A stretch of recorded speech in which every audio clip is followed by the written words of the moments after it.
بسم اللہ الرحمن الرحیم۔ السلام علیکم۔ سب سے پہلے درود پاک، اللہم صلی علی محمد وعلی آل محمد وبارک وسلم۔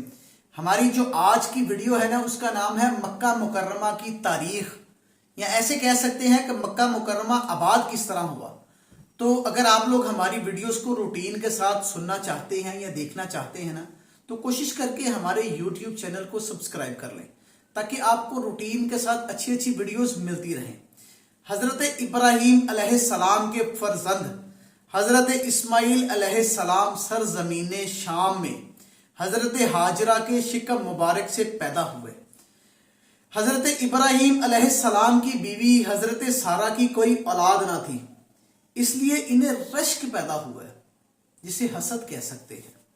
اور انہوں نے حضرت ابراہیم علیہ السلام سے کہا کہ آپ حضرت ہاجرہ اور ان کے بیٹے اسماعیل کو میرے پاس سے جدا کر کے کہیں دور کر دیجئے۔ اللہ پاک کی حکمت نے ایک سبب پیدا فرما دیا، یعنی کہ انہوں نے کہا کہ آپ ان دونوں کو مجھ سے کہیں دور کر دیجئے، مجھے حسد پیدا ہو رہا ہے۔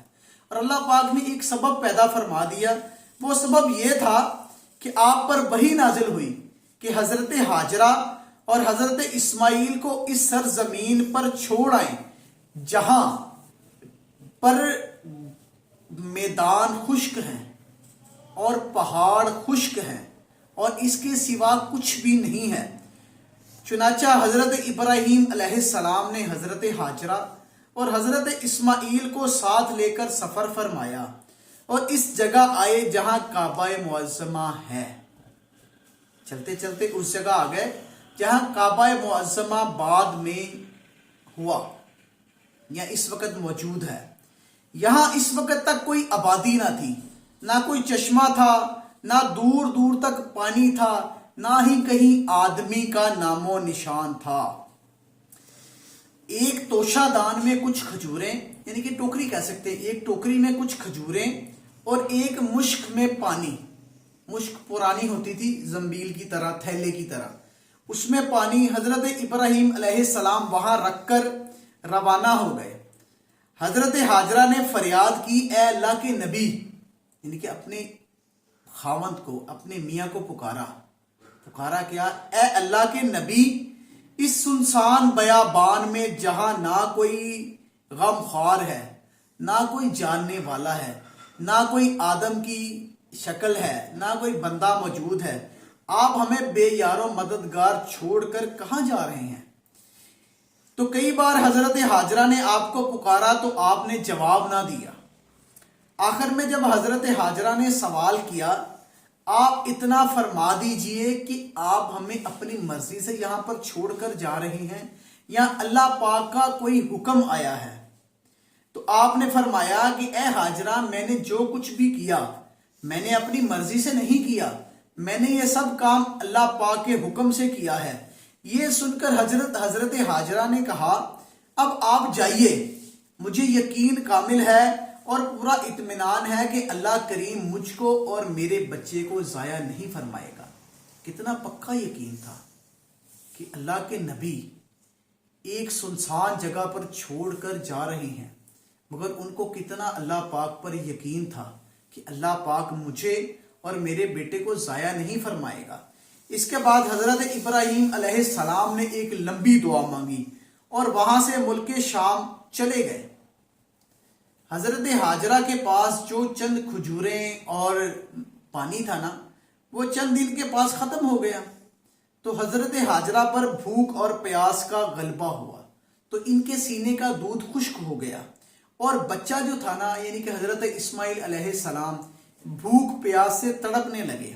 حضرت ہاجرہ نے پانی کی تلاش میں اس کی جستجو میں 7 چکر لگائے، صفا اور مروہ کے درمیان۔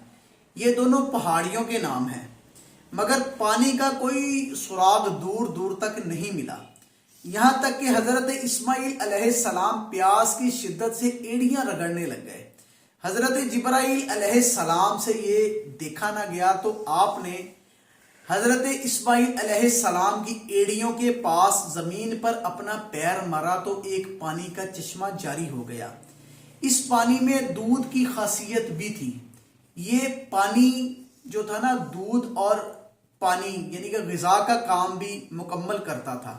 چنانچہ یہی زمزم کا پانی پی کر حضرت ہاجرہ اور حضرت اسماعیل علیہ السلام زندہ رہے، یہاں تک کہ حضرت اسماعیل علیہ السلام جوان ہو گئے اور شکار کرنے لگے تو شکار کے گوشت اور زمزم کے پانی پر گزر بسر ہوتی رہی۔ پھر قبیلہ جرہم، ایک قبیلہ تھا جس کا نام تھا جرہم، اس کے کچھ لوگ اپنی بکریوں کو چراتے ہوئے اس میدان میں آئے اور پانی کا چشمہ دیکھ کر حضرت ہاجرہ کی اجازت سے یہاں آباد ہو گئے۔ اس قبیلے کی ایک لڑکی تھی جس کی شادی حضرت اسماعیل علیہ السلام سے ہو گئی اور رفتہ رفتہ یہاں ایک آبادی ہونا شروع ہو گئی۔ پھر حضرت ابراہیم علیہ السلام کو اللہ پاک کا یہ حکم ہوا کہ خانہ کعبہ کی تعمیر کریں۔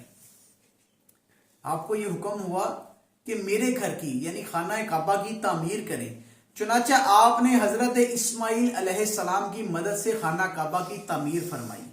اس وقت حضرت ابراہیم علیہ السلام نے اپنی اولاد اور باشندگان مکہ مکرمہ کے لیے جو طویل دعا مانگی تھی وہ قرآن مجید کی مختلف صورتوں میں بیان کی گئی ہے، جس کا تھوڑا سا خلاصہ یہ ہے: اے میرے رب، میں نے اپنی کچھ اولاد کو ایک ایسے میدان میں بسایا جس میں کھیتی نہیں ہوتی، تیرے حرمت والے گھر کے پاس، تاکہ وہ نماز قائم کر سکیں، لہٰذا لوگوں کے دل ان کی طرف مائل کر دے اور انہیں کچھ پھل کھانے کو دیں، شاید وہ تیرا شکر ادا کرنے لگ جائیں۔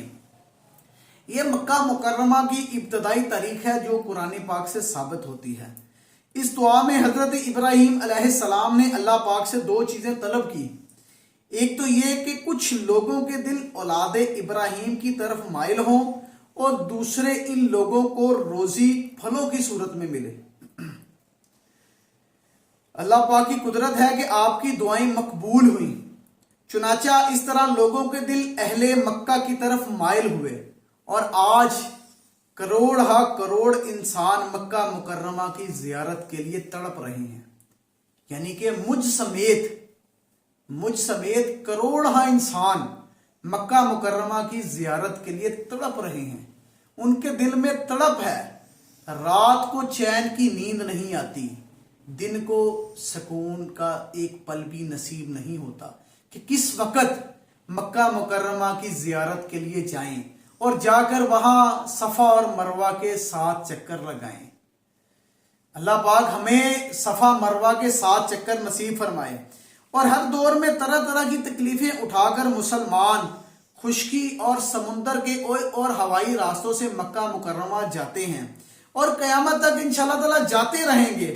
اور اہل مکہ کی روزی میں پھلوں کی کثرت کا عالم یہ ہے کہ باوجود مکہ شہر اور اس کے گرد و جوار میں اب تو شاید کچھ ہو گئی ہے، اس وقت کوئی کھیت نہ تھا، نہ کوئی باغیچہ تھا، مگر مکہ مکرمہ کی منڈیوں اور بازاروں میں اس کثرت سے قسم قسم کے میوے اور پھل ملتے ہیں کہ فرتے تعجب سے دیکھنے والوں کی آنکھیں پھٹی کی پھٹی رہ جاتی ہیں۔ اللہ تعالیٰ نے طائف کی زمین میں ہر قسم کے پھلوں کی پیداوار کی صلاحیت فرما دی ہے، وہاں سے قسم قسم کے میوے، پھل اور طرح طرح کی سبزیاں اور ترکاریاں مکہ معظمہ میں آتی رہتی ہیں۔ اور اس کے علاوہ مصر اور عراق بلکہ یورپ کے ممالک سے میوے اور پھل بکثرت مکہ مکرمہ آیا کرتے ہیں۔ یہ سب حضرت ابراہیم علیہ السلام کی دعاؤں کی برکت سے ہیں۔ اور اس کے بعد آپ نے یہ دعا مانگی جس میں آپ نے اپنی اولاد کے علاوہ تمام مؤمنین کے لیے دعا مانگی، جس کا خلاصہ کچھ اس طرح ہے: اے میرے پروردگار، مجھے نماز قائم رکھنے والا بنا اور میری کچھ اولاد کو بھی۔ اے ہمارے رب، ہماری دعا کو قبول فرما۔ اے ہمارے رب، مجھے اور میرے ماں باپ اور تمام مؤمنین کو بخش دے جس دن حساب قائم ہوگا۔ یعنی کہ حضرت ابراہیم علیہ السلام اپنے اللہ پاک کے نہایت ہی اطاعت گزار اور فرما بردار تھے کہ وہ بچہ جس کو بڑی بڑی دعاؤں کے بعد بڑھاپے میں پایا تھا، جو آپ کی آنکھوں کا نور اور دل کا سرور تھا، فطری طور پر حضرت ابراہیم علیہ السلام اس کو اپنے آپ سے کبھی بھی جدا نہیں کر سکتے تھے، مگر جب اللہ تعالیٰ کا حکم آیا نا تو آپ نے اپنے پیارے بیٹے اور اب اس کی ماں کو اپنے گھر سے نکال کر وادی بطحا کی اس سنسان جگہ پر چھوڑ آئے جہاں سر چھپانے کو درخت کا پتا اور پیاس بجھانے کو پانی کا قطرہ موجود نہیں تھا، نہ وہاں کوئی یارو مددگار تھا اور نہ ہی کوئی انسان تھا۔ دوسرا کوئی انسان ہوتا نا تو اس کے تصور سے اس کے سینے میں شاید دل دھڑکنے لگ جاتا، یعنی کہ اس تصور سے کہ میں اپنی بیوی اور بچے کو چھوڑ کر جا رہا ہوں، شاید دل دھڑکتے دھڑکتے بند ہی ہو جاتا، بلکہ ہو سکتا تھا شدت غم سے پھٹ ہی جاتا۔ مگر حضرت ابراہیم اللہ پاک کا حکم سن کر یہ فکر مند نہ ہوئے، نہ ہی ایک لمحے کو سوچ بچار میں پڑے، کیونکہ ہمیں حضرت ابراہیم علیہ السلام نے اپنے فرزند حضرت اسماعیل علیہ السلام اور ان کی اولاد کے لیے نہایت ہی محبت برے انداز میں ان کی مقبولیت اور اس کے لیے دعائیں مانگی تھی۔ اس سے سبق ملتا ہے کہ اپنی اولاد سے محبت کرنا اور اس کے لیے دعائیں مانگنا یہ حضرات انبیاء کرام علیہ السلام کا مبارک طریقہ ہے، جس پر ہم سب مسلمانوں کا عمل کرنا فرض عین ہے۔ باقی اللہ پاک اور اس کا رسول بہتر جانتا ہے۔ جزاک